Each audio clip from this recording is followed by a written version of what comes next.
Hello, everybody, and welcome back. It is me, Cyber Warrior. This is CyberWarriorStudios, and we are live with Security Happy Hour. Now, today I have two amazing guests with me. I've got Sarah Clarke, all the way from over in the UK, and I've got B. Shanna, and I'm not going to give away her real name unless she wants to, or unless you want to read either one, but it is Kay. So, as always, we do some introductions.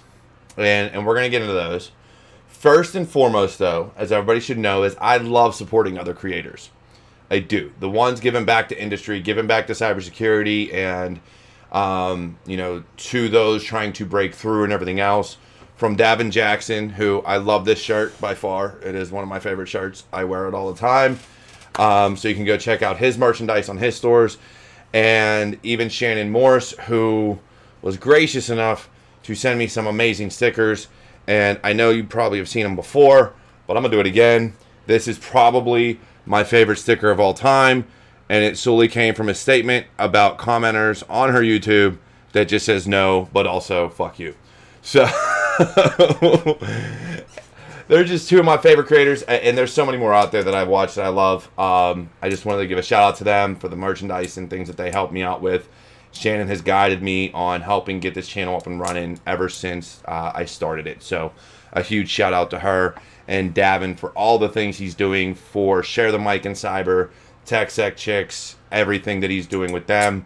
He had an amazing show with Key Twice, Kalia yesterday, and he did an Share the Mic and Cyber. It was either last week or the week before. So amazing people that he's had on his show. So if you haven't checked out InfoSec Unplugged, please go head over to Davin Jackson's channel, after mine, of course, and go ahead and take a look at those. Now, getting into it, I do want to do some intros. So let's start with Sarah, since it's the latest for you. Let's go ahead and do some introductions, Sarah. Kind of how you got into this, because when you sent me the message, you said it was a kind of a weird path that you took to getting into this. It's not your standard IT and everything like that to get into GRC and the things that you're doing. So why don't you let us know kind of how you got started in what you have going on? Cool. Well, there was a bit of an IT there but I did a business degree and then I had no clue what I wanted to do. And then I got a job on a help desk out of the blue. It was like loads of people viewing and I didn't know if I'd get it, and I got it and I really loved it, and I proceeded to be the worst help desk person that ever had, because as soon as something interesting happened, I went and found someone who could tell me more about it instead of doing it quickly. And then I did sort of desktops and networks and sitting on server room floors, building redundant pairs of firewalls and breaking networks for utility companies and things like that. And then running a college network that I lived there for a while, and I was really due diligent. I used to go over in my dressing gown and go and change the firewall when it wouldn't let me go somewhere because I'd locked it down for the students. And anyway, enough of that. Corporate IT, corporate security, and then I could just see all the guys at the coal face, because it was guys. There was just me and one other lady there, and we just never had enough time. It's all reactive. So I said, right, okay, you need someone to look across the piece and start translating for the management so they understand what it takes to do the job, so they stop thinking we're rubbish and airlifting in consultants and spending the budget on the consultants. And so that's how I ended up in risk. And then data protection followed on, because I kind of needed a bit more of an excuse to pitch for the people who were in the data sets and have a bit of a legal stick to wave to do that with, because I've always been quite a lot driven by minimizing harm. So that's a whistle stop of where I am now. Data protection's been the main focus, but still with the security context always comes in, and it's really useful to have. Yeah, definitely. And honestly, I love GRC. I love data protection. I don't know, I guess I'm one of those people that really loves everything about security. I really do. From policy and procedure, I get aggravated at some of them. I think a lot of companies use them as Band-Aids and check the box and do the bare minimum to pass things. But so I think some of them could potentially be a little bit more strict or have a little bit more meat behind them because some of the things are vague. But all in all, there's steps in the right direction. At the very least, it's steps in the right direction. Because one of the things I was taught going through college and different courses and things like that was, when the computers and networks first came about, security wasn't even thought of. It was make the blinky lights blink and make everything talk, and that was all it was. So now, I'd say probably 2000s even was when we really started seeing a push of firewalls and things of that nature, where now security became not baked in, but we were kind of like band-aiding things and like, oh, well, we need to protect our network, so we'll put firewalls here. Oh, we need anti-malware, so we're going to put that here. And we've seen these things advance, but a lot of them were band-aid fixes initially because security was never thought of. So seeing the policy, seeing the regulation, like I said, I love GRC, I love data loss protection, everything about security. And I don't know, something about policy and procedure I really do enjoy. Maybe it's because I was military and I really love policy and procedure.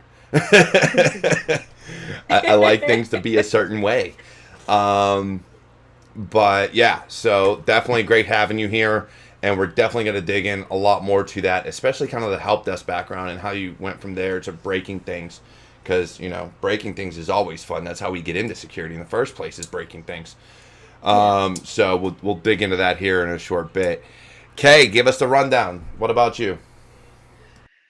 Wow. So I don't work in IT or security currently. My paths of work and what I'm doing now as far as cybersecurity have not converged. So, I have a background of always having an interest in computers and technology and tinkering with things. And so in the last, I don't know, several years, you've been able to access more and more of this online education and people putting knowledge out there. So a couple years ago, I enrolled in school to go back to get my computer information systems degree with a concentration in cybersecurity. And over time, I've taken like A plus, Net plus, Server plus, all these pluses, so many CompTIA tests. Like, do you need to know what to do to take a CompTIA test? Give me a holler. Um, I'm very focused right now on getting my Security plus. And something that I've been doing is every time I take a class or a cert, which these go with my degree, by the way. I'm not doing all of this separately, is I'll try to find something in the community that builds on that, right? So with my Security plus, and I think I have like 3 classes. So I'm doing other things. So I'm doing like try hack me stuff, doing those and using those tools, watching different people do videos of and explain some of the concepts to try to build that foundational knowledge, because it's so important. Like with Network Plus, I still review networking stuff, because networking is, I think it's ground into my brain, networking is foundational. If you don't understand how the network works, you're not gonna get it. And back to what I currently do, I work in a refinery. I'm a process operator, console operator, and that is such a backbone to know process. Yeah.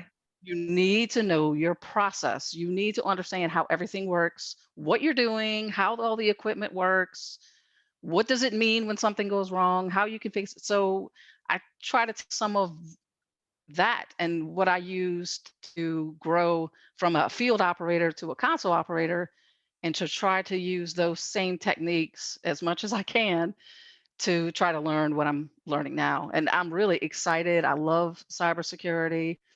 I try to volunteer when I can. If somebody has some volunteering opportunities, let me know. I would like to build some skills. So, and if that isn't too much of a jagged journey, then if you'd follow that. No, but what I love about it, and it's something that I was telling a buddy of mine earlier today, because he's going through a rough patch. sent out 500 applications, hasn't gotten a job, this, that, and the third, dealing with HR systems and all this other stuff because he has education but no experience, right? And a lot of people say cybersecurity isn't an entry-level field, or hey, it's entry-level but you need 5 years of experience, and it's like I don't know, I don't know what you're looking for. So you're doing some of the things that I've advised other people to do is work full-time. If you have to work, you got to pay your bills, then work full-time. But you got to set that time aside in the evening or whatever to study. And the reason I can vouch for that is because that's what I did for years. For years, I wanted to get into cybersecurity. Now, granted, I worked in IT. I was help desk and server administration. But no one taught me security up until I think I went to my first security boot camp in 2014, maybe, for my CEH. And funny enough, when I went there, I already played with all the tools. I'd been doing it for years on my own. Because even before I got married, I would take time at night to play with Backtrack Linux and cracking wireless networks and, learning Metasploit and all the different tools of the trade that go into being like a pen tester. Now, I had it in my head that I wasn't going to have to know programming, so I didn't really pay attention in those classes, and I'm regretting that to this day because now I'm trying to go back and learn things that I should have learned years ago. But it's one of those things where I made the effort. And so for years, I would take an hour, 2 hours, 3 hours every night to do this. And even after I got married, my wife knew that, hey, I'm doing this for at least an hour or two every night without fail, because this is what I love. This is what I'm going to do for a career when I leave the military. And then eventually it became my job in the military prior to me retiring, but it was still something that I put that effort in. So yes, you can work a full-time job doing anything, any career field. And what I love about what you said, Kay, though, was you're taking your ability for processes and procedures and the things that you're learning now on the job of what you're doing and transferring as much of that as possible to security. And I look at it this way. When it comes to coding and things like that, there's structure, there's processes, there's ways you've got to look at things.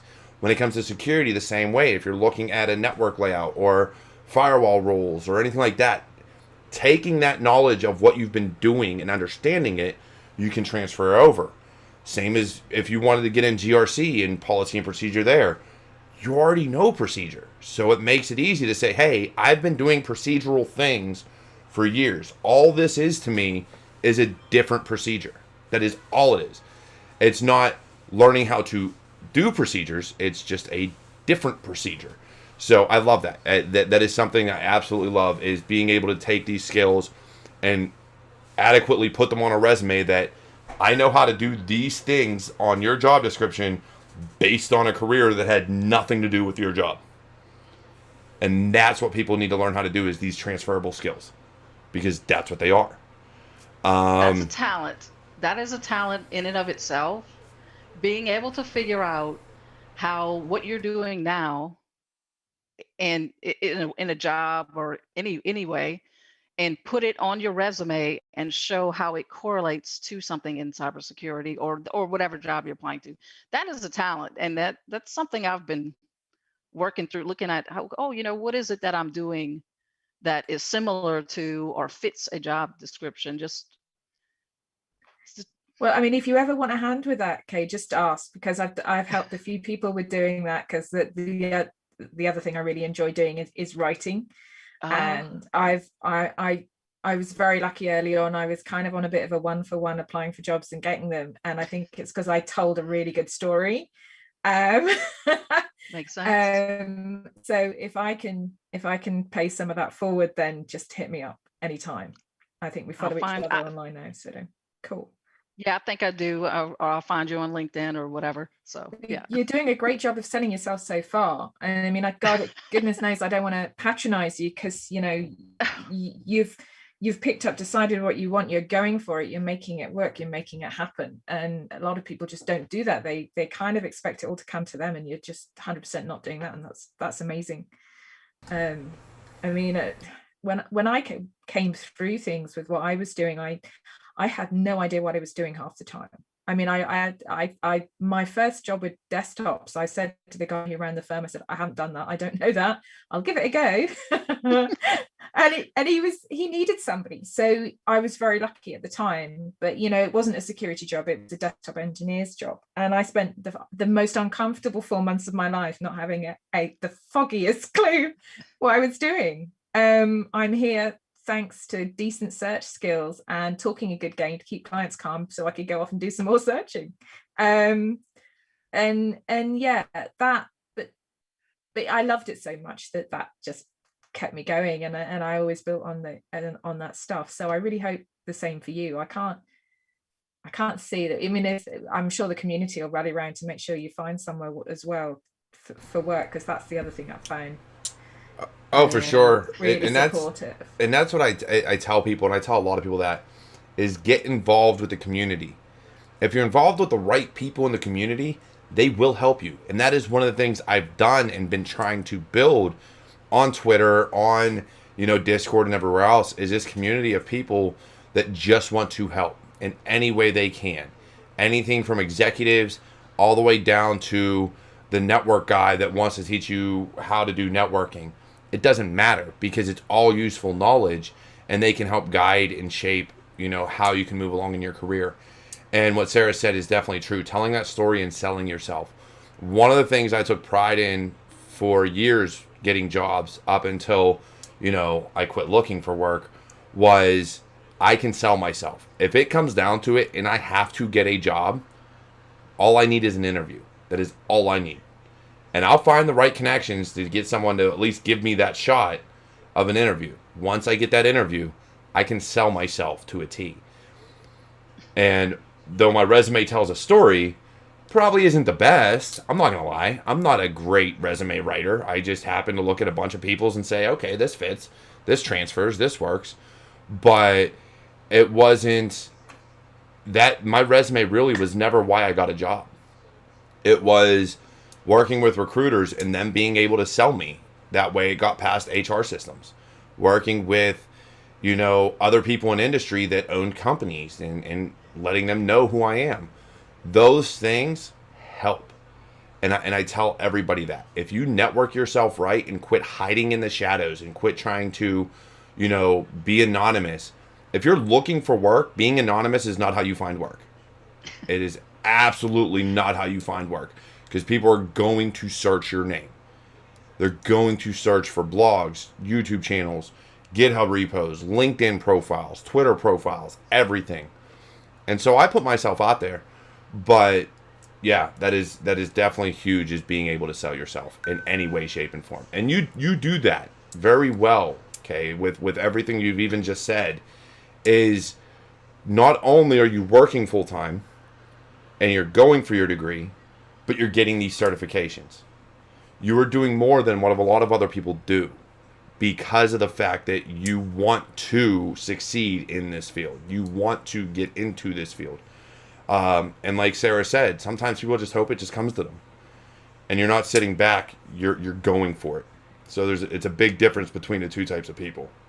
Well, one thing I do have to say, I give a shout out to TechSec Chicks and Kiki, because she is so motivational, and it is outside of my comfort zone to be, on a public platform.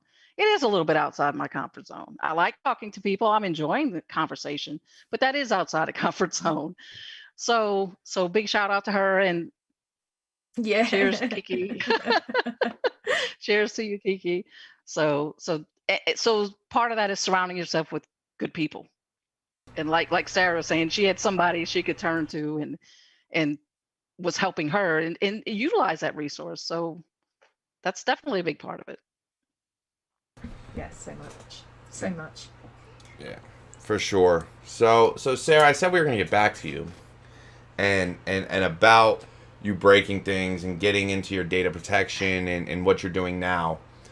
I'd love for you to go into a little more detail, though, about what you're doing now, just because I find it fascinating personally, and I'm sure, and it's a different take on the career field than probably others I've had on, because I have on, people that are doing pen testing and analysts and things like that, but it's very, very infrequent that I get people on here that are doing like data protection and things of that nature. Yeah, I mean, by all means. I mean, more than data protection straight, it's governance, risk, and compliance. So it's how do we make space how do we make the stuff that you have to do run smooth? How do we do the vendor assessments? How do we do the pen testing? How do we do the vulnerability testing? And how do we most efficiently deal with the outcome of that and prioritize what we deal with, get the people further up the tree to understand what really they can live with, so we can focus on the stuff that's most important. So it's doing the stuff that doesn't stand automatic triage. So it's not just CVSS high, fix it, CVSS medium, maybe low. They need a bit more context than that. So it's adding in context like how much data is going through that system, how many other systems are associated with it, pulling together the threat intelligence with it, creating that coherent picture that are managed and translating it for management. Putting it on a PowerPoint slide, putting it under their nose and saying, you've only got X amount of people, they can fix X amount of things, you need to sign off the rest or give us some more people. That's kind of the mainstay of everything I've done. So what I work to do for data protection is to focus most on where the personal data is, which is such a big part of the game, let's face it, right now. So I try and make sure that we are making the obvious stuff, the crown jewels, and the stuff that's riskiest, and what vendors are doing for us, which systems are most risky, making sure that stuff runs as smooth and as repeatably and as frictionless as possible, get as many other people in the business engaged with getting stuff off your plate, and to make space for the horizon scanning, make space to look for the indications of compromise that might not be so obvious, make space for delving into new threat intelligence. So I'm the person who gets the churn out of everyone else's way. And I try and get the rest of the business involved. I try and get the fact that the sponsors don't hand over risk to somebody from the change to the run environment. They just say, project's done, nobody's going to look after mopping up the stuff they said would fix later. I make sure that happens. I make sure somebody actually carries the can for that. And it's about, people always say, you're security, you understand security, you understand data protection, it's your job, it's your risk. No, it isn't. Unless you give me all of your budget and I can influence all of the stakeholders, it's not my risk. Nobody should be accountable for something they can't influence and don't understand. And I try and pull the understanding out of the technical guys so we can enable the management to make better decisions and get them out of each other's way. Yeah, and that's the thing, and I think that's the hard part. If you don't have what I like about GRC and what I like about what they've been, a lot of consulting companies and consultants that offer GRC capabilities when it's not baked into the business itself, is that kind of that middleman between management and the technicians. Because even at that technical level, I'm not gonna lie, we struggle. Now I've done a lot of growth and learning over the years, but a lot of technical people struggle articulating what it means to management. And that's where GRC and the policy, and especially with GDRP and things like that have come about in recent years, how that can relate to management, and where risk acceptance, risk avoidance, and all these other topics come into play, is, do you want to accept the risk? It's not up to the technical guys to accept the risk, because a lot of times we don't want to accept any of it. We want to sit there and say, no, we're just gonna seal this off so it can't be used, and that's not business enablement. So you have to look at enabling the business. So you have to look at your executives, your CISOs and CIOs and security directors, and be like, look, whoever the data owner is, or the property owner of this is, has to accept the risk. If you are not willing to accept that, then we need to put in mitigating factors so that it lowers the risk. More time, fix it. Exactly. Yeah. So that's why that's one of the reasons I love GRC, because they make my job easy. All I got to do is implement things. It's your job to articulate what we need to implement to the executives. Now, again, that's not saying I can't do it. That's just saying I don't have to. I can get mouthy with people on occasion where I'm like, you're going to do this shit my way, or I'm not going to do it at all. And that's where... I've done a fair amount of that. I mean, I've kept an executive there till 11 p.m. because no, they're not going to sign off on going live on this until I've got a signature, because we've been called at the 11th hour and they've got their finger over the big red button. They're going, can we go live yet? Can we go live yet? And I'm going, I saw this yesterday. You've built a new data lake and you want me to sign off on you going live with us tomorrow. Yeah, I need somebody on the board to sign off on you just playing with this crap. Sorry, excuse language. But this is the place for it. Hold on, I'm going to stop you right there. On this show, do not ever excuse your language. No rules. I have no filter. I should have checked in advance. Oh, God. But yeah, I'm 100% with you. So Ralphie in Twitch did ask a question that I have my own answer to, because my dad is in GRC also. But I'd love your opinion on it, because that's what they're looking for. Other than people skills, which of course you do need in GRC because you are interacting with a lot of the management level people, what technical skills does someone need going into GRC?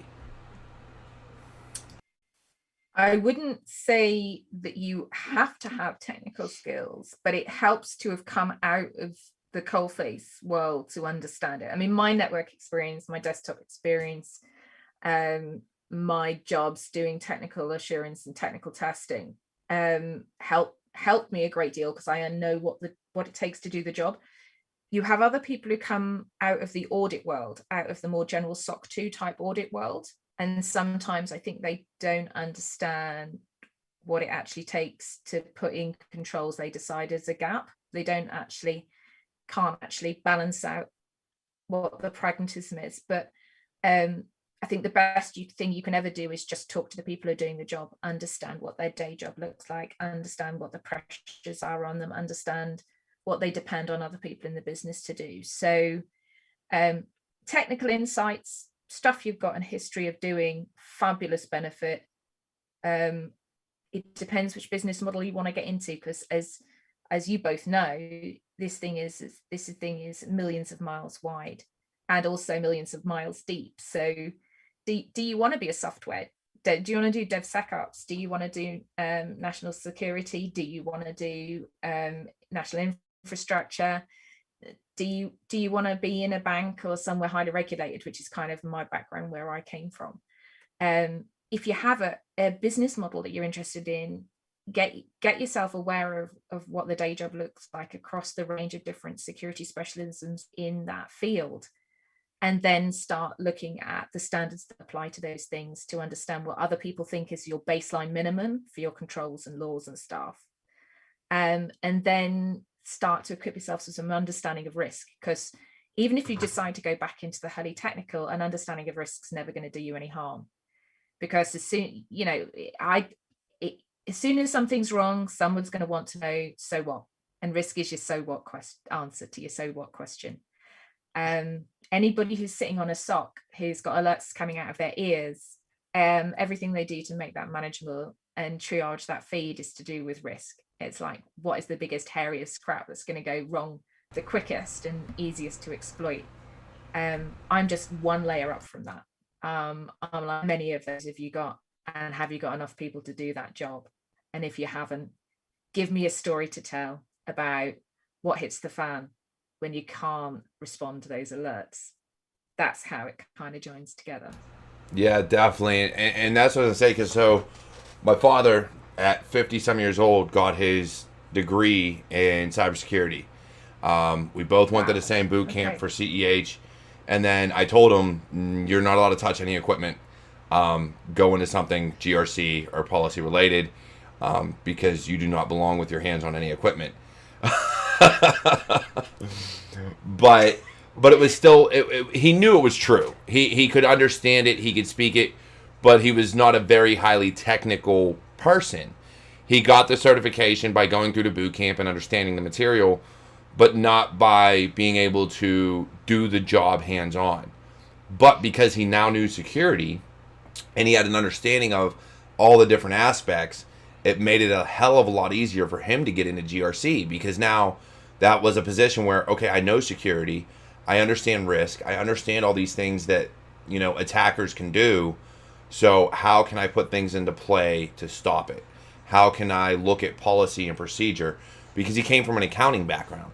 So he understood, like, all right, I know sequentially, like, I understand how to take things and make them work to our benefit. And so I love that he got into GRC, because me and him talk all the time. And it's always, what are you doing at work? What's the big thing with what's going on that you're allowed to tell me? Because you can't give away business secrets and things like that. But, that we can talk about, what are you working on? Oh, well, I'm working on this policy or this procedure for, X, Y, and Z. But you don't need to be technical. You just have to have that overview of security. You really do. Now, does it help coming from technical? Yes, it very much does. But it's not a necessity. Especially in the US, if you know PCI DSS or ISO 27001.1, I think it is, or NIST, or any of these other frameworks, you can get a job in GRC very easily if you understand how to implement those procedures, those policies, and those frameworks. Now, if you want to go into technical, knowing those frameworks helps working with certain companies. I will say this, and Sarah, you can correct me, because there's a lot more in the UK that I don't know than I do know. But GDRP is probably the biggest one you should probably know over there, due to data protection and being able to erase data should a client or a customer ask you to erase things, because of how huge that has become. Yeah, I mean, it's as GDRP, GDPR is no longer applies in the UK. We've got the UK GDPR and we've got the EU GDPR, because of this smart Brexit thing we decided to do. I'm not very fond of my government right now, has to be said. Anyway, if I'm going to say, I probably shouldn't be about them. I'm trying to stay off lists and stuff, but my Twitter feed probably doesn't help. Anyway, data protection made sense to me because, like I said, I wanted the people who were being described by the data to have a big enough stick to make that matter, to get it on the risk profile. And yeah, it's a big hairy deal. What it comes down to is common sense, it's pragmatism. It's like, we should be told what someone's going to do with our data before they do it. We should have a sensible, lawful basis to do it on. Either they give us consent to do it, or there's life and death situation, or there's a contract, or there's another legal requirement for safeguarding or whatever, or research that covers it off. We shouldn't keep it for longer than we need to. We should make sure it's accurate. We shouldn't just go, do you know what? We got this for some research, but I'm gonna do some targeted marketing with this because it feels like a good idea now, without selling somebody. It's just about respect. And if they call us up and say, how much of my data do you actually have? We shouldn't be able to say, bugger off, none of your business, because it's our data. It really is. It's that basic. It's that basic. And also, we are in a situation that we're in with the social media companies and the tech giants and the government accumulating as much data as the private sector, or they used to be government who had it all. Now it's the private sector who's got most of it. We shouldn't be in a situation where people are told, suck it up, buttercup, because it's too late. We just get to do what we like. There needed to be a rebalance of control. And the GDPR is far from perfect. Oh, yeah. And if somebody is doing it as a box ticking exercise, it's going to be a job creation and money burning scheme. But if you get someone who's pragmatic and understands how it fits your business model and your risk profile, then it can be a real bonus. It can be a real maturing exercise. How many people actually know where their data is? Oh, and that's huge. And, Right. and the biggest Right. thing about that, and so I'm glad you asked that question, because even I don't know where all my data is. Now I know what big services On the I cloud. use: Google, Apple, Facebook. Like, I know these companies sell my data like it's nobody's business.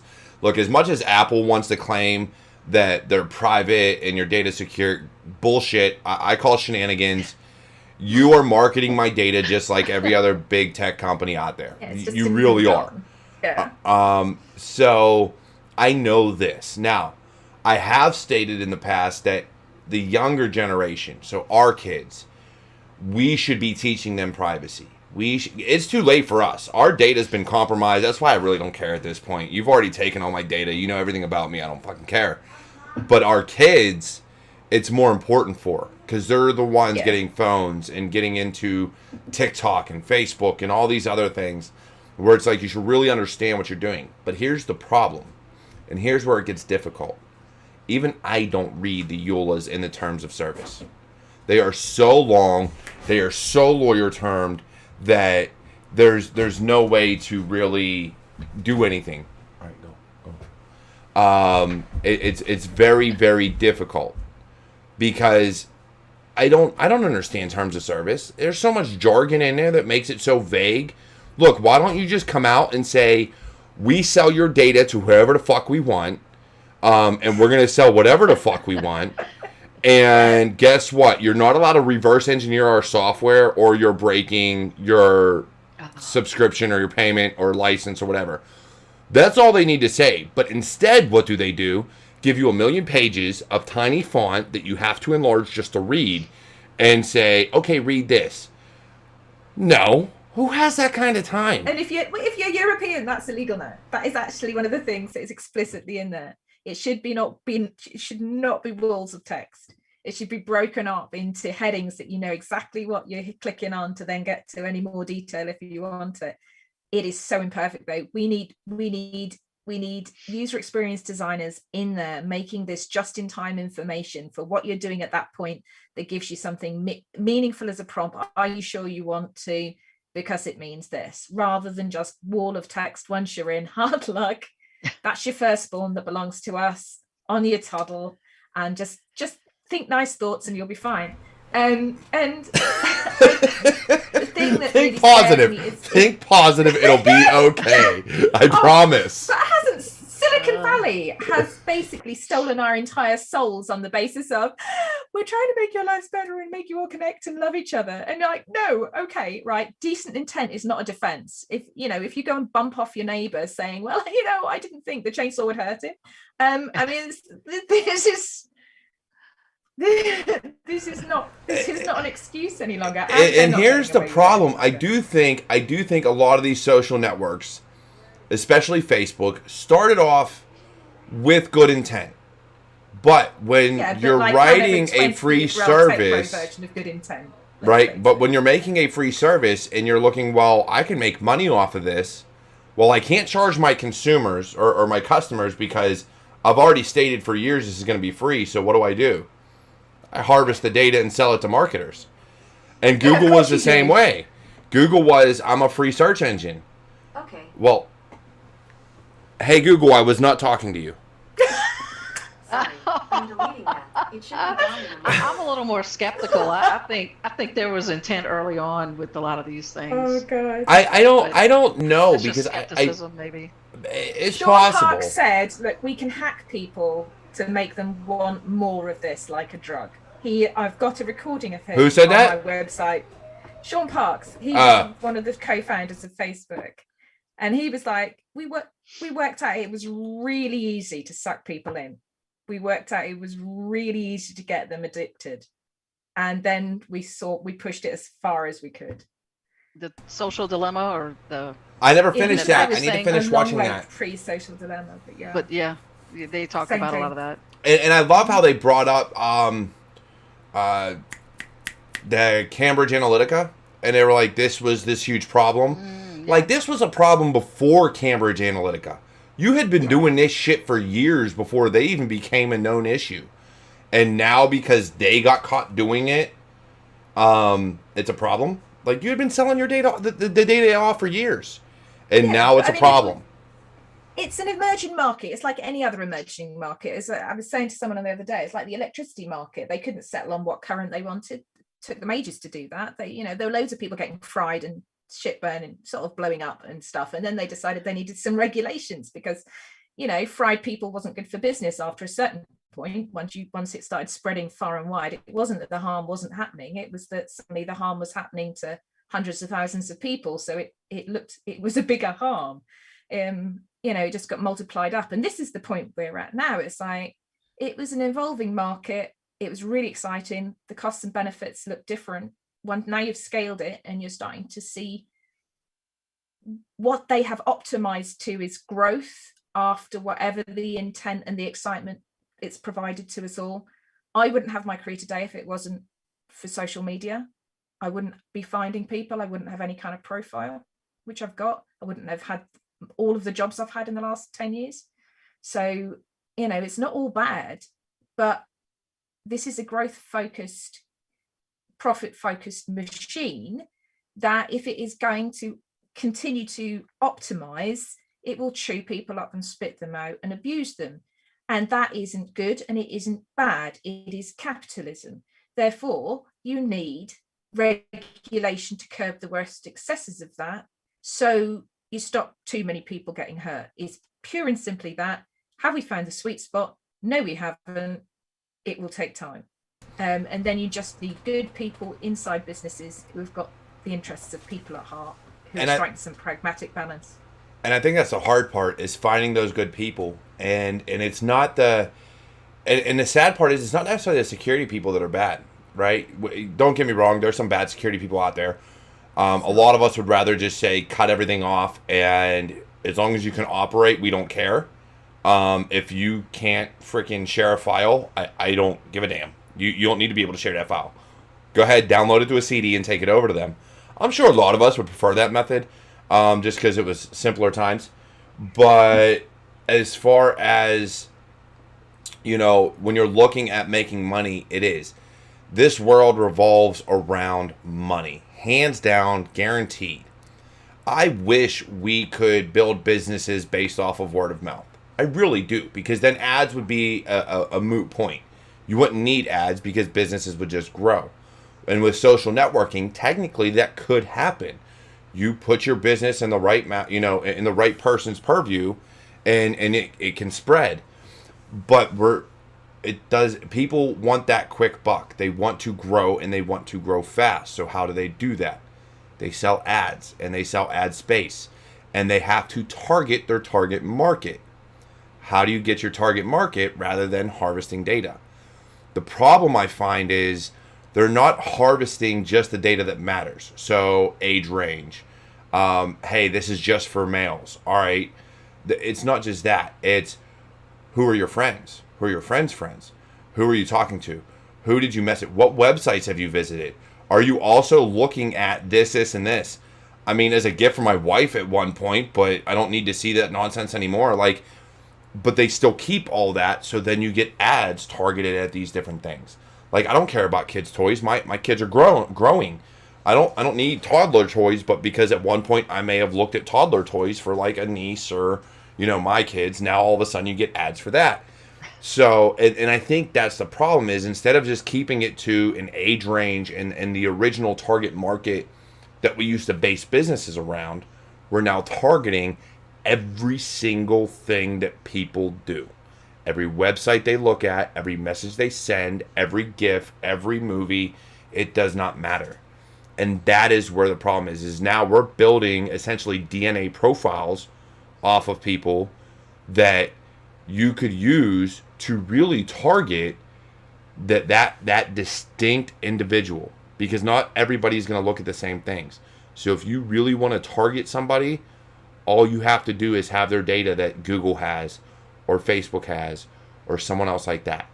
And when I talked about the terms of service, I wish those terms of service were kind of like permissions for Google and Apple phones, where it was like, this is the data we collect, and this is what we do. So it was that laid out, like, okay, we need access to your pictures, your calendar, your email, Oh, and by the way, we need access to your name, your phone number, your email address, and all your friends because we're going to sell your data to ad marketers. No. That's what it should say. It should. Yeah. It really should, but it doesn't. And I love the battle that Apple and Facebook got into. I really do with Apple's new iOS 14 upgrade. And Facebook's like, oh, it's going to damage our business. Why? Because you're not allowed to link the games and apps that are linked into Facebook through the phone. Like, you can't share that data unless somebody allows you. Like, why does that damage you? It protects the privacy of the person if they say, no, you're not allowed to do that. Like, shouldn't it? We've already been to Senate hearings and everything else. Shouldn't privacy be a bigger factor? And all Facebook cares about is making more money. And that's what sucks. When you talk about good people, I don't think good people run Facebook anymore. I don't think Zuckerberg's a good person. I don't think those people care about their market, about their customers. They just care about money at this point. They're greedy. And that's the way I see them.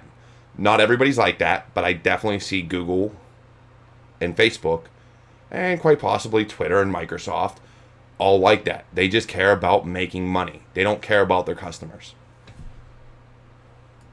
Yeah, I think that's fair enough. I think I have two hats on, and sorry, Kay, I'm talking a lot. I will shush in a minute. Is one of my hats is looking from the outside in, saying which way can I help nudge public policy so we can enable people to still make business and actually enable more competition, because at the moment I think these companies are too big to fail. We're asking them to take over the moderation job to police themselves, and yeah, that doesn't work. So there's me looking from the outside in. I mean, I've got involved with an outfit who's trying to put together an AI audit, and part of me is going, that's not going to work, and part of me is going, actually, yeah, we just need to set some things in absolute lines in the sand and go, you just have to have somebody who's given time to actually look around at the implications of what you're doing. We just need to get an independent audit that says if you haven't got a body that's doing that full time, then you don't get to play with AI. And then you get time to actually, you get space when you've done the proper looking to really push on with the innovation. But you got to ask some questions before you play with that stuff. And the work I'm doing internally with businesses, I mean, I've worked with pharmaceutical firms, I've worked with data brokers, I've worked with various different business models that you'd think my morals wouldn't let me do it, but there's far the heck from it. It is, do you know what data you've got? Do you know why you've got it? Have you told someone what you're planning to do with it? Okay, have we got a policy that they can read and make even half an iota of sense out of it? No. Okay, get your marketers and your user experience designers on this right now and put as much effort into it as you have your first page of your website, so it's a pleasure to read. Right, on your toddle. And I want you to be the most welcoming people in the world when someone phones up to ask a question about their data, and if there's a breach, you phone me, because we're going to be open, we're going to be transparent, we're going to tell them what's happened. It's not that shit goes wrong, it's how you deal with it, and it's how respectful you are to people in the aftermath of that. That's the kind of work I do. But if people don't want to do that, if that bare minimum is outside their tolerance, then I have been known to stop working with clients. But not before I've said, look, you need to sign off on tolerating this risk, because if owning that level of risk, if owning that risk, taking those risks on behalf of people is essential to your business model, you at least need to sign your name to that. And that's kind of where the benchmark lies for me. Yeah, definitely. Kay, what's your take, girl? I haven't gotten that much. It's interesting listening to that side of because that's not something in what I'm learning right now. It's more technical, right? So, and we learn about some policies, and there's definitely part of that in Security Plus, but just listening to your take and what you're talking about as far as what you do. And at one point when you were talking, it made me think that that sounds like sometimes people try to put things on you to be a scapegoat. Like, well, we're just going to say she told us that it's good. And, so then I like that you're holding people accountable. Like, hey, no, it's I'm going to tell you if you're good, but you still have to sign off on this. So that's interesting. Yeah, definitely. That's the big thing is making the companies accountable, because we all, and if anybody didn't look at SolarWinds and the CEO blaming that intern, yeah, an intern for a password, every company, every executive is going to look for that scapegoat. They're going to take the lowest possible man and they're going to blame them. I've not seen one company not do it.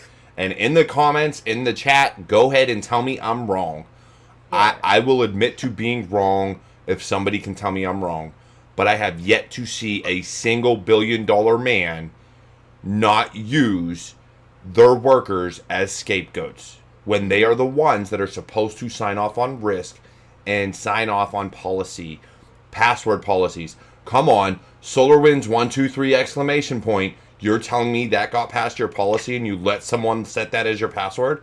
Are you fucking kidding me? I am appalled at how these executives act, and even CISOs and security directors are used as scapegoats. When you being ex-military, that must appall you, because as far as I can understand it, you shouldn't be allowed to wear a uniform if you don't take accountability for the people who work for you, for the people who put themselves in danger for you. It's your problem. You haven't taught them well enough. You haven't supported them. You haven't equipped them well enough if they don't get to do their job well enough. Look, I was held accountable for my soldiers getting DUIs. It was a weekend. I was at home with my wife and kids and have gotten called about my soldiers getting DUIs. What did that have to do with me? They had a safety brief. They were told, don't drink and drive. Call me if you do. Like, if you have a few drinks, feel free to call me. If you can't get a hold of me, keep going up the chain until you get the person that's going to come pick you up. But they were told how to avoid DUIs, and yet we were held liable for that. So the fact that executives are not being held liable for the mistakes of those under them does frustrate me. The fact that they're able to just pass blame. And it is the same thing that happens over and over again. And it is one of the biggest things that pisses me off, is to just see companies use scapegoats. Like, oh, it was the technician that didn't patch something. Well, why was it? How'd you not know it wasn't patched? You should have known this patch wasn't applied. You should be getting briefed on by your security director or somebody, hey, we need to apply this. And you should either say, oh, you should have done that yesterday, or, well, I'm going to sign off on that risk. And if you sign off on that risk, you can't blame that dude for not patching it, because you're the one that signed off on it not being patched in the first place. Yeah. But it happens. We know how complicated it is, though, don't we? We know in a bigger business, we know how complex that is, because I was in a big firm where somebody had let the auditors get hold of just a raw list of vulnerabilities. I mean, you don't do that. You don't give auditors a list of vulnerability, because what they did was they looked at the list and it was just a war of attrition. All right, you've got 1,000 vulnerabilities that you've from your system scans. So, okay, you've done 80% now. You've done 90% now. But it was still red until they'd done 100%. And it was like, next time, for God's sake, give it to me first. Oh my goodness. I arrived there with that having happened. And I was like, excuse me, what? Because, you know, my report to them would have been that 60% of the vulnerabilities are within business as usual vulnerability management, that they haven't passed SLA, or they haven't passed our usual management routine we've got. So you only need to think about 40% of them. And of those 40% of them, 2/3 of those are pre-signed off as within risk appetite, because they're not dealing with lots of data. They've not got high availability. We're not doing it in iffy countries. We've not got partners dependent on it. So we're down to only 10% that the auditors get to mess about with. That's why you need governance people, if they're doing their jobs and they are working as they should do. Yeah, definitely. And I love the fact that you said, I've had a thought. But when we talk about a lot. When we talk about accountability, I mean, we hit several different threads there. That's why kind of lost my thread of thought on that one. But, you know, when I look at it and we talk accountability and what I do is blue team, right? Because I'm a blue team consultant right now for my company, is we don't give them every vulnerability. You're not going to fix every vulnerability. You're not, especially not in the course of a month or whatever. It's just no team is large enough to tackle that issue. There would be too many patches, too many holes to plug, some risks to get signed off on. But we look at the top 10 and we're like, all right, these are your top 10. These are, and they're the top 10 because you have either the most machines or you still have Flash Player installed for some ungodly known reason. Whatever the case may be, these are the top 10. So you want to look to reduce your risk by fixing these. But then we also go by machine. Like, okay, these machines are your top 10 for this instance. And I'm not going to tell you what their vulnerabilities are because it would be too vast with some of the numbers. But at the end of the day, you have the ability to go into the console and look at those machines and say, okay, let's fix this. And I guarantee you by fixing it within your group policy or whatever, you know, you use to push out patches, whether it's SCCM or, you know, satellite or whatever the case may be, guess what? Now you're not only fixing that one machine, you're fixing all the machines in your network. I understand that with business enablement, servers become a problem because you're looking at downtime. Yeah. And I get that, especially if you're on Windows. But I am not a huge fan of when people use companies to test patches and then they have to do dev, test, and prod within their own environments. Because now you're delaying that patch even longer. We already know you have to test a patch.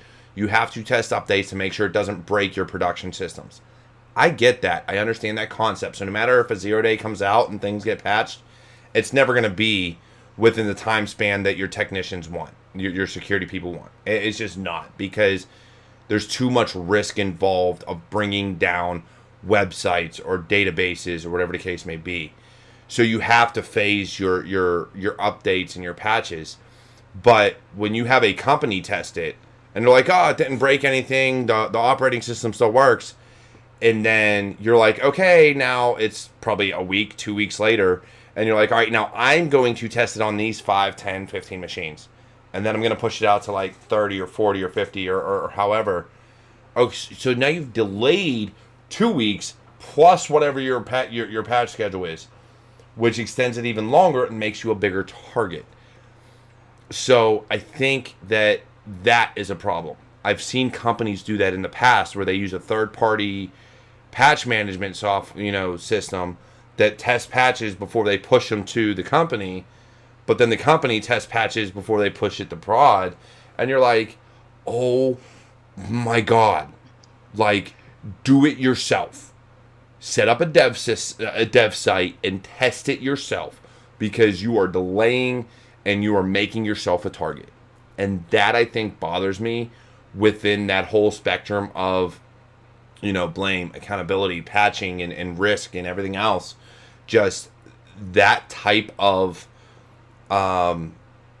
risk avoidance or risk appetite of patching, that bothers me. Where it's like, oh, we're going to let another company test it first. Or how about you install it on 10 machines that don't really matter, and if they break, you revert them, or you reinstall them, or you recover backups, whatever the case may be, and then you move on. That's a CISO, isn't it? That's your CISO's bad. Or your blue team manager hasn't been able to influence that to get that change made. Or they've just made a bad vulnerability management procedure decision. They should be tightening that OODA loop every time. Feedback, you're just going to get it.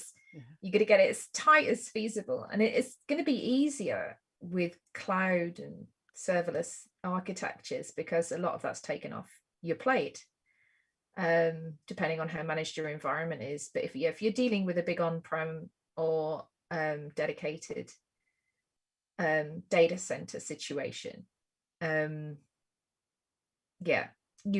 you've just got to refine down to your minimum time to patch. If people are getting bad advice, or they've got bad pros in there, or they've just been trapped into this is always the way it's been done, and there hasn't been anything go bang while they're waiting to patch it to the extent where they've got an excuse to change it. Yeah, I can see how you get the situation. That's something that part of what the things that in the lessons we learn, throughout every CompTIA thing anyway, is about setting up the sandbox and doing all the testing. That's definitely, it's like ingrained. Every single class that I've taken, it's like, don't ever just patch. You always do this. So, but the real world is, and I understand that because I've seen the difference between this is the way the engineer says it's going to work, and then you go into the real world and, well, this is what actually is happening. So I definitely get that. I'm wondering how many people waited to patch Exchange servers with all the 0 days that just came out. But there was already this huge delay between when Microsoft found out about them and when everybody else found out. I'll but guarantee there's probably at least 40% of the companies out there that still haven't patched, if not more. At least 40%.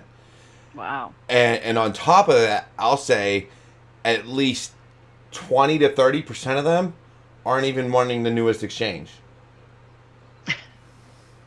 They're back at least a version or two. They're going to be calling Sarah and saying, what's... I was saying, did you sign this? All this talk about, cyber war, and I was saying, I've looked after Exchange servers back in the day. I had my own DNS infrastructure back in the day. I had my own IP range. And I was thinking if they start bringing conscription in for this, they might be able to get me to play with some of that again. But no, I mean, I would never, ever sign anything off. It has to be said. Because I'm the translator for the subject matter experts to enable them to make a good decision. If I haven't done my job, they'd be quite right in saying, sorry, I don't understand what the hell you're on about, love. I'm not signing something off that I have no clue about. If I think they're using that as an excuse, then we'll have a stern conversation. Stern. I like that. But mostly people like being equipped with knowledge to make good decisions, and mostly stuff gets less broken if they have that, because they then work out they need to spend some budget to keep their arse away from the fire. And that's the thing, is giving them the knowledge. Yeah. So a lot of people, a lot of executives, and I'm not talking CISOs. I'd probably say the vast majority of CISOs these days have the knowledge. They just don't have the pull that a lot of people think they should have within the board. Yeah. So even though technically they're the ones probably signing off on risk and signing off on data ownership and things of that nature, really it comes down to the CEO saying, but I want to be able to go to whatever Netflix and everything else I want to do at work. I want to be able to view whatever site I want and pull down Flash and Java videos. Like, dude, really? Like, let's be serious. And that's the problem, is a lot of people make exceptions for executives, which is why executives are the first ones targeted. Well, I ain't gonna say the first, but it's a lot of times why they get targeted, because we know that exceptions are going to be made for them. It's been like that for, you don't want to get fired. If you tell your CEO no, guess what? If he's a piss poor CEO, he's going to fire you for telling him no. Yeah, messengers are always going to get shot. And it's going to depend on the company culture, how often. Never use your Netflix at work. Dude, I tell you what, and here's the funny thing about it. This is why I love work from home, because I can multitask. And that, as much as companies hate it, the hardest thing to do at work is work nonstop.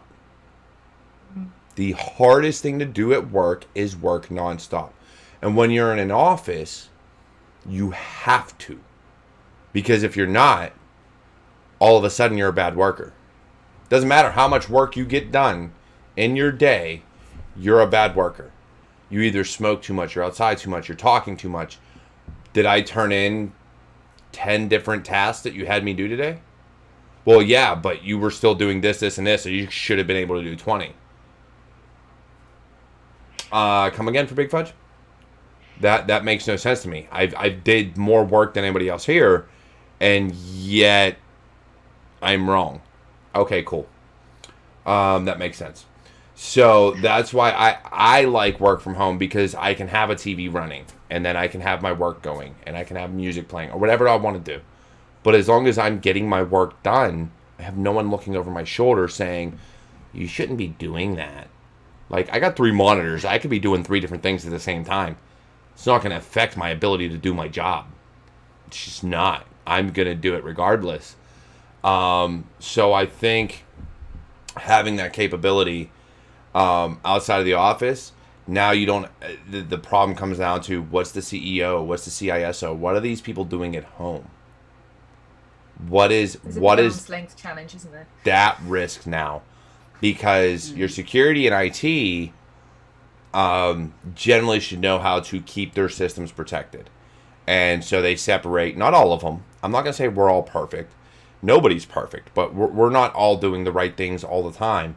But we generally try to separate work from home. So you have usually a home computer or a home laptop and then a work computer. But I guarantee you, with everything moving to the cloud, Office 365, AWS, VPNs, Azure, there's a lot of companies out there allowing BYOD at home. Yeah. So they're allowing you to use your home computer, your home Wi-Fi, with maybe a VPN. But if you're in the cloud, you don't really need the VPN. So I'm just going to do everything on my home computer, and I'm going to expose my OneDrive to whatever malware I get. I'm going to expose my documents to whatever malware I want to open up. And so now you can't work because you've crashed your computer. Your computer was linked to OneDrive. OneDrive was linked to the cloud. Now you've blown up the cloud and exposed everybody else. I've seen it happen. I was part of a company that I saw their network. Now, it wasn't from home. I think it was still from an office, but their network was compromised, including their cloud services and their cloud backups, because OneDrive was linked to the desktop, and somehow the ransomware worked its way all the way through to the cloud backups, because it was all linked together. But it's linked together by design, isn't it? Mm-hmm. The utility is that no matter which device you look at it on, you're seeing the same thing. So we're a victim of our own success with that stuff. It's like, Linux being the main conduit to get persistence on local machines. So we share shit by links. So people click on links, and then we tell them they're stupid for clicking on links that we've just shared with them. It's for that stuff. I mean, I did some work with a company where they're putting a CDR process in between every file download or file upload, so it distracts the file after looking at standard inclusions for the file architecture and content, and then it creates a new version of the file, excluding anything that's unexpected. So the file that the person gets invisibly is not the same file that they try to download. It's a brand new file built from scratch that includes everything that was sent to them. It will exclude any code that wasn't a standard part of the structure, though. And that starts to break your kill chain for ransomware and stuff like that. That is awesome. I'm just going to say that right now. That is awesome. Yeah. I got to ask, though, when it comes to some of these instances where hash values are involved, so they sign it, they say, hey, this is the hash of our file, so that when you download it and you check the hash, have you had any instances where that hash doesn't match up? So now nothing that they download is ever going to match the signature that it should. So then why are they going to run it? Because now these signatures don't match. Okay, so if you've got that kind of monitoring, I don't know enough about the architecture of this and the design of that to properly answer your question. The company who's doing it is a company called Glasswall. If people want to go and look at their site, Glasswall Solutions. They've got a file drop situation where you just drag and drop a file and it analyzes it and tells you whether it would have passed it on to you, whether there's anything untoward about it. And then, as I said, they have a file upload and download proxy that does this CDR, this destruction and reconstruction, content destruction, reconstruction process. Matching or not matching hashes, yeah, again, I can't answer that right now. But and there are file types it doesn't work with, and there are some anomalous code elements that it doesn't work with, but it would tell you if it hit something that didn't look right and it couldn't deal with it. And also it's operating in a serverless container space. So what they actually do is they spin up one image per file and they tear it all down. So even if it breaks out, it can't break out of there. You've got no persistence of risk. That's awesome. Because they're just building a new one every time. So it's almost like Docker containers or something like that, which is... It's on Kubernetes, yeah. So it's very cool. That is absolutely amazing. So I got Brian here in YouTube. He said it would definitely have a different hash value, but how many check the hash value in truth? And he's right. In effect, how many actually go through and say MD5 sum or SHA-1 sum or whatever? Probably a minuscule amount in comparison. But the fact that they're going through and fixing code or saying, I'm not going to let you download this because it would have been malicious for whatever reason, I think that's amazing. And the fact that systems are coming around to do that is awesome, because it's definitely it's an needed. Actual solution, isn't it? It's actually fixing a prevalent problem, and that's what gives me hope. There is that kind of creativity, and a lot of their code is on GitHub. They're open source about a lot of the core of it as well. Yay for open source. Sure. I will do. I'll find it for you and make sure you get it. I'm not going to do it right now because I'd go cross-eyed and not find it. Yeah. Don't send it to me now. But as soon as you get the chance, go ahead and send it to me, because I will. I'll put that in the description of the video and everything once I get it, so that other people can see it. Because that type of ingenuity, that type of innovation, is what's sorely missing. Because I like to look at it this way, and I'm gonna leave it at this because we're already well over time. Is innovation is being killed throughout industry. Not necessarily cybersecurity per se, but technological advancement. And I say that because the moment any company starts wanting to come up and innovate and do big things, your major players, your Apples, your Googles, your Facebooks, do everything they can to burn them to the ground. So there's no innovation anymore. And it's all, if you even look at the iPhone, the iPhone and iTunes and Apple and the original iPod all came out of competition. And that's how Google came out with Android and things like that. But now these companies are suing and doing everything they can to shut down any competition, that you have no innovation. And competition breeds innovation. And I think that if we are to get to a point of making a difference in cybersecurity, we have to start innovating. And there are companies out there doing really amazing things. Some I don't vouch for any company in particular, except for my own personal antivirus, because I know how well it works for me, and that being Bitdefender. But that's just a personal preference. I just like what it brings to the table. But when you're looking in enterprise, things like Cylance, Carbon Black, CrowdStrike, all these other companies are making huge leaps and bounds differences that I still fail to see Norton, McAfee, some of your older players do.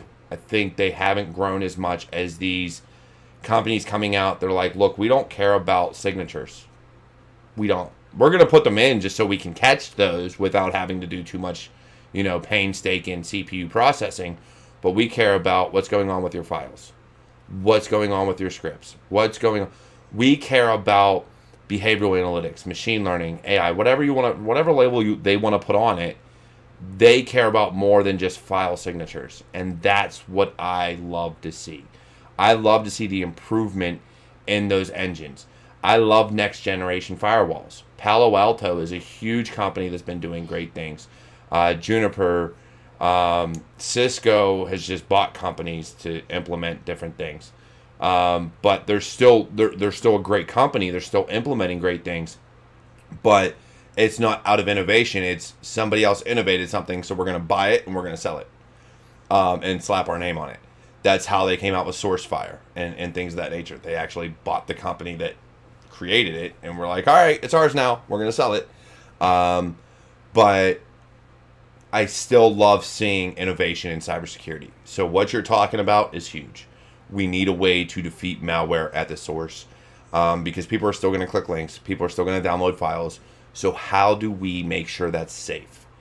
I'm sorry, your email scanners aren't enough because you're looking for signatures. You can't see what the file's doing. And unfortunately, there are still ways around Carbon Black. There are still ways around Silence. No anti-malware solution out there, regardless of what they preach, is 100% perfect. So there's still ways around these.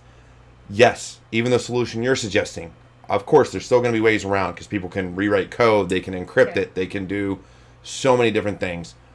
But the fact that that innovation is coming out like, hey, put this in your environment, it'll check, it'll either allow you to download or it won't, or upload something and it's a file share that if you're not allowed to download it, guess what? We're going to tell you, nope, not allowed. There's something wrong with this file. These capabilities are absolutely amazing. And I love innovation in cybersecurity. Any change, anytime somebody's like, you know what, I can do it better. Let me see how. I want to see. Open source is huge. I'm sorry. I get companies needing to make money, but I guarantee you, if you open source it and put Buy Me a Coffee or Patreon or something like that and attach it to it, you'll probably make more money than you actually think so. Because people are going to be like, holy shit, I love this. And I'm going to play with it. You know what? I'm going to support you. I got you. Here you go. I got you. Here's 20 beers all day. Let's go have fun.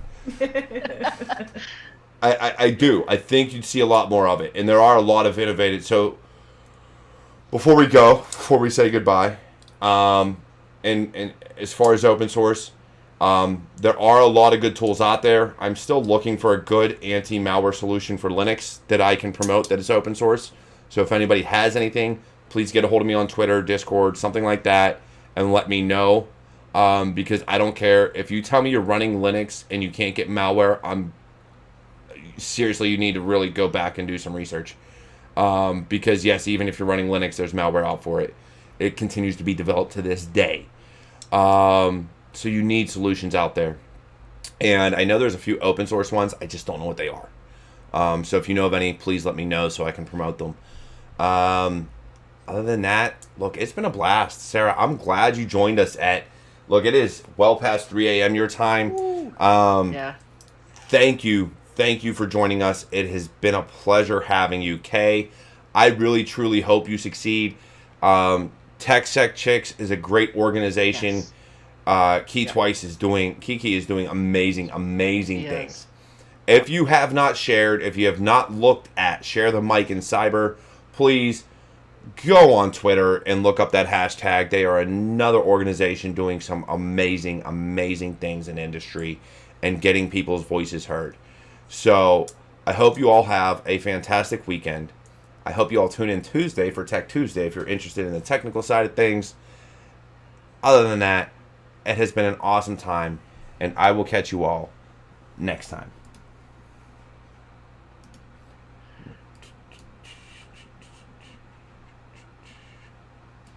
Where is that?